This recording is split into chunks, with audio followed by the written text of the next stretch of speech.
अभी अभी आया एक और लोकसभा का चौंकाने वाला सर्वे। देश की जनता ने कर दिया बड़ा खुलासा। क्या आपकी बार केंद्र में बनेगी बीजेपी की सरकार या आपकी बार केंद्र में बनेगी महागठबंधन यानी कि इंडिया की सरकार। नमस्कार और आप देख रहे हैं टॉप पॉलिटिकल न्यू विचार।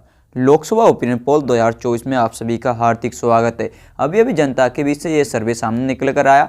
इस सर्वे में जनता ने बता दिया कि अब की बार तीसरी बार बन पाएंगे नरेंद्र मोदी प्रधानमंत्री या अब की बार बन पाएंगे राहुल गांधी प्रधानमंत्री या फिर बन पाएगा कोई अन्य दल का नेता प्रधानमंत्री। चलिए शुरू करते हैं। शुरू करने से पहले हम आपको बता देते हैं लोकसभा की 543 सीटें किसी भी पार्टी को पूर्ण बहुमत की सरकार बनाने के लिए 272 जो से अधिक सीटें जीतने की आवश्यकता होती है। जिस पार्टी के पास केंद्र में 200 से अधिक सीटें होंगी केंद्र में वो ही अपनी सरकार बना पाएगा। और आप किसकी सरकार देखना चाहते हैं अब की बार, अपनी राय हमें कमेंट बॉक्स में लिखकर जरूर बताएं, क्योंकि जनता की राय लोकतंत्र को मजबूत बनाने के लिए महत्वपूर्ण होती है। इसलिए अपनी कीमती राय हमें अवश्य दें और वीडियो के अंत तक जरूर बने रहें, क्योंकि हम बताने जा रहे हैं किसको कितनी सीट मिलने का अनुमान है। वीडियो के अंत तक जरूर बने। चलिए शुरू करते हैं। पहला राज्य देखते हैं। पहला राज्य हमारा उत्तर प्रदेश। उत्तर प्रदेश में लोकसभा की 80 सीटें, बीजेपी खाते में 40 और इंडिया महागठबंधन खाते में 40 सीट जाती नजर आ रही है। यानी कि उत्तर प्रदेश में दोनों को बराबर टक्कर का सामना करना पड़ रहा है। चलिए अगला राज्य देखते हैं। अगला राज्य हमारा बिहार। बिहार में लोकसभा की 40 सीटें,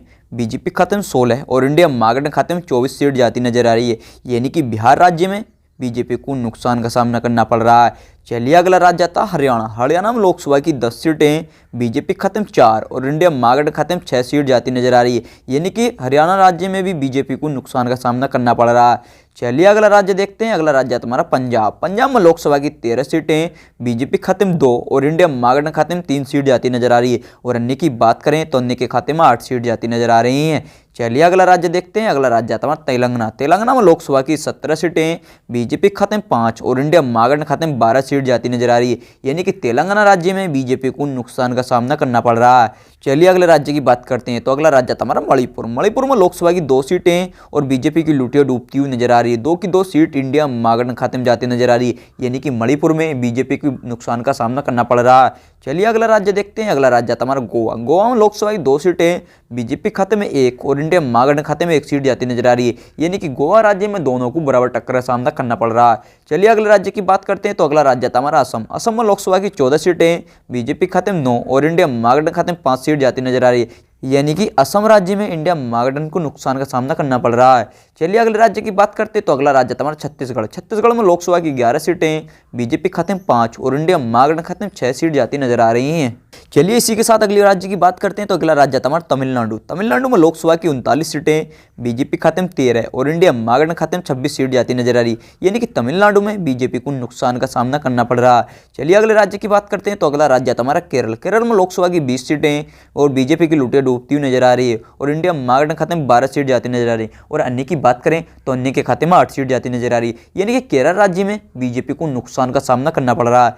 चलिए अगले राज्य की बात करते हैं। तो अगला राज्य आता हमारा मध्य प्रदेश। मध्य प्रदेश में लोकसभा की 29 सीटें, बीजेपी खाते में 7 और इंडिया महागठबंधन खाते में 22 सीट जाती नजर आ रही है। यानी कि मध्य प्रदेश में भी बीजेपी को नुकसान का सामना करना पड़ रहा है। चलिए इसी के साथ अगले राज्य की बात करते हैं। तो अगला राज्य हमारा त्रिपुरा। त्रिपुरा में लोकसभा की 2 सीटें, बीजेपी खाते में 1 और इंडिया महागठबंधन खाते में 1 सीट जाती नजर आ रही है। चलिए इसी के साथ अगले राज्य की बात करते हैं। तो अगला राज्य हमारा जम्मू कश्मीर। जम्मू कश्मीर में लोकसभा की 6 सीटें, बीजेपी खाते में 3 और इंडिया महागठबंधन खाते में 3 सीट जाती नजर आ रही है। यानी कि जम्मू कश्मीर में दोनों को बराबर टक्कर का सामना करना पड़ रहा है। इसी के साथ अगले राज्य की बात करते हैं। तो अगला राज्य हमारा मेघालय। मेघालय में लोकसभा की 2 सीटें, बीजेपी की लुटिया डूबती हुई नजर आ रही है और 2 की 2 सीट इंडिया महागठबंधन खाते में जाती नजर आ रही है। यानी कि मेघालय में बीजेपी को नुकसान का सामना करना पड़ रहा है। चलिए इसी के साथ अगले राज्य की बात करते हैं। तो अगला राज्य हमारा अरुणाचल प्रदेश। अरुणाचल प्रदेश में लोकसभा की 2 सीटें, बीजेपी खाते में 1 और इंडिया महागठबंधन खाते में 1 सीट जाती नजर आ रही है। चलिए इसी के साथ अगले राज्य की बात करते हैं। तो अगला राज्य हमारा झारखंड। झारखंड में लोकसभा की 14 सीटें, बीजेपी खाते में 7 और इंडिया महागठबंधन खाते में 7 सीट जाती नजर आ रही है। यानी कि झारखंड में दोनों को बराबर टक्कर का सामना करना पड़ रहा है। चलिए इसी के साथ अगले राज्य की बात करते हैं। तो अगला राज्य हमारा राजस्थान। राजस्थान में लोकसभा की 25 सीटें, बीजेपी खाते में 17 और इंडिया महागठबंधन खाते में 8 सीट जाती नजर आ रही है। यानी कि राजस्थान में इंडिया महागठबंधन को नुकसान का सामना करना पड़ रहा है। चलिए इसी के साथ अगले राज्य की बात करते हैं। तो अगला राज्य हमारा गुजरात। गुजरात में लोकसभा की 26 सीटें, बीजेपी खाते में 18 और इंडिया महागठबंधन खाते में 8 सीट जाती नजर आ रही है। यानी कि गुजरात राज्य में इंडिया महागठबंधन को नुकसान का सामना करना पड़ रहा है। चलिए इसी के साथ अगले राज्य की बात करते हैं। तो अगला राज्य था हमारा दिल्ली केंद्र शासित प्रदेश। दिल्ली केंद्र शासित प्रदेश में लोकसभा की 7 सीटें, बीजेपी खत्म 3 और इंडिया महागठबंधन खत्म 4 सीट जाती नजर आ रही हैं। चलिए इसी के साथ अगले राज्य की बात करते हैं। तो अगला राज्य था हमारा हिमाचल प्रदेश। हिमाचल प्रदेश में लोकसभा की 4 सीटें, बीजेपी खत्म 2 और इंडिया महागठबंधन खत्म 2 सीट जाती नजर आ रही है। यानी कि हिमाचल प्रदेश में दोनों को बराबर टक्कर का सामना करना पड़ रहा है। चलिए इसी के साथ अगले राज्य की बात करते हैं। तो अगला राज्य था हमारा उड़ीसा। उड़ीसा में लोकसभा की 21 सीटें, बीजेपी खत्म 2 और इंडिया महागठबंधन खत्म 3 सीट जाती नजर आ रही है। और अन्य की बात करें तो अन्य के खाते में 16 सीट जाती नजर आ रही हैं। चलिए इसी के साथ अगले राज्य की बात करते हैं। तो अगला राज्य हमारा पश्चिम बंगाल। पश्चिम बंगाल में लोकसभा की 42 सीटें, बीजेपी खत्म 8 और इंडिया महागठबंधन खत्म 34 सीट जाती नजर आ रही है। यानी कि पश्चिम बंगाल में बीजेपी को नुकसान का सामना करना पड़ रहा है। चलिए इसी के साथ अगले राज्य की बात करते हैं। तो अगला राज्य हमारा महाराष्ट्र। महाराष्ट्र में लोकसभा की 48 सीटें, बीजेपी खत्म 16 और इंडिया महागठबंधन खत्म 32 सीट जाती नजर आ रही है। यानी कि महाराष्ट्र में भी बीजेपी को नुकसान का सामना करना पड़ रहा है। चलिए इसी के साथ अगले राज्य की बात करते हैं। तो अगला राज्य था अन्य केंद्र शासित प्रदेश। अन्य केंद्र शासित प्रदेश में लोकसभा की 7 सीटें, बीजेपी खत्म 3 और इंडिया महागठबंधन खत्म 4 सीट जाती नजर आ रही हैं। इसी के साथ अगले राज्य की बात करते हैं। तो अगला राज्य था हमारा आंध्र प्रदेश। आंध्र प्रदेश में लोकसभा की 25 सीटें और बीजेपी की लुटिया डूबती हुई नजर आ रही है। और इंडिया महागठबंधन खत्म 10 सीट जाती नजर आ रही है। और अन्य की बात करें तो अन्य के खाते में 15 सीट जाती नजर आ रही है। यानी कि आंध्र प्रदेश में बीजेपी को नुकसान का सामना करना पड़ रहा है।